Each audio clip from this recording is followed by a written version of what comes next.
Tao nagiging successful paglampas ng 60 years old. Bakit? Doon pa lang sila na-educate. Kasi dahil bata pa, akala nila ang buhay ay kailangang hardworking lang, puro trabaho as empleyado. Pero pagdating po sa negosyo, as long as ginagawa mo ang negosyo, ito po ay bukal sa puso mo at meron kang magandang layunin sa buhay mo. Hindi para lang sa sarili, kundi sa pamilya. Ano man gaano man kahirap, isusuungin mo, gagawin mo. Bakit? Ang pinag-uusapan po natin, pangarap. Kung yung pangarap mo sa sarili mo naputol na, pero sa anak mo, huwag mong ipagkay. Ang tunay nagmamahal na magulang, ibinibigay po yung lahat ng pangangailangan ng anak. Paano mo ibibigay kung wala kang ginagawa? So, ako po ay, sabi niyo, baka ako ay senior citizen na wala na akong pag-asa. As long as sumisikat ang araw sa silangan, ibinibigay ng Panginoon ang pag-asa na makuha mo ang para sa'yo. Hinihintay lang ng Panginoon na alamin mo at hanapin ang para sa'yo. Lahat ng yan ay meron para sa'yo. At naniniwala po ako na kaya nyo to. Kasi kung lahat po tayo, tandaan nyo, lahat po tayo ay champion. Bakit? Kasi tayo po yung nabuhay. Yan. So, ibig sabihin, kung ikaw ay winner, dapat born to be win. At kung ngayon lang po natin naririnig yung gantong klase. Minsan kasi late na natin nalalaman na may ganito palang pamamaraan. Para makuha yung pangarap. So, lahat tayo nangangarap. Tama? Kahit ako, nangangarap ako. Kahit si ma'am. Magkaroon ng magandang buhay. Ay, ito. Yan. Ang haba nito. So, yung magandang buhay, ibibigay ng Panginoon. Manalig ka lang.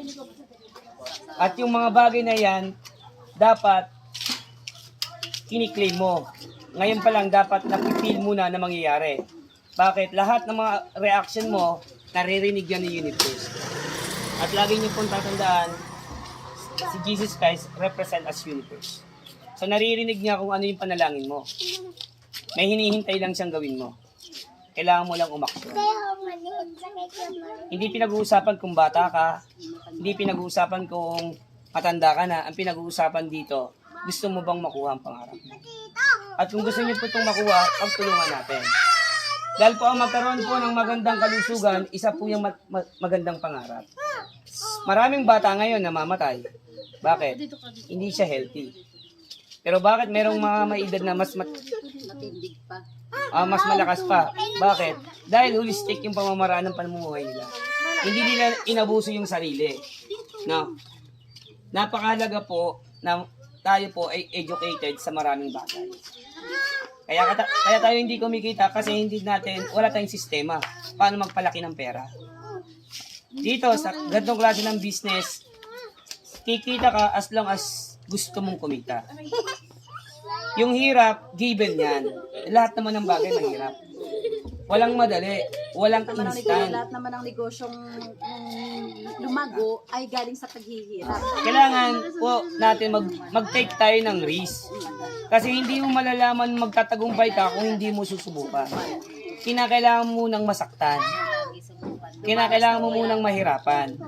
Kinakailangan mo munang malaman ano ba meron sa ganitong klaseng negosyo. Hanggat di mo siya natutuklasan, hanggat di mo siya natututunan, hanggat di mo siya ginagawa, hindi mo makukuha kung ano talaga yung gusto mo mangyari sa buhay mo. No. Dito po, andyan po kami ni Coach Romeo. Tutulungan po namin kayo, i-guide po namin kayo. Lahat po ng mga gusto nyong malaman at paano po natin gagawin yung business, pagtutulong-tulungan po natin. Bakit? Yung pangarap nyo, pangarap ko din.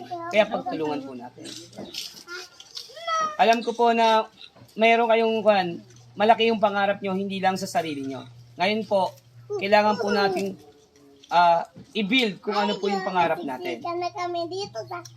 Yung ating pong sama-samang gagawin, isa yung objective natin, pagtutulungan natin, isa po yung malaking pamamaraan toward para po makuha po yung success. Kung ikaw po ay nare-reject, bahagi po yan ng success. Kailangan mo muna mag-fail para ka po matuto. Hanggat di ka nag-fail, di mo malalaman yung mali. Anong itatama mo hanggat di ka nagkakamali. So So, given po na mahirapan, magutom, mapagod, na parang iniisip, wala naman nangyayari. As long as tuloy-tuloy ka lang, darating po yung blessing.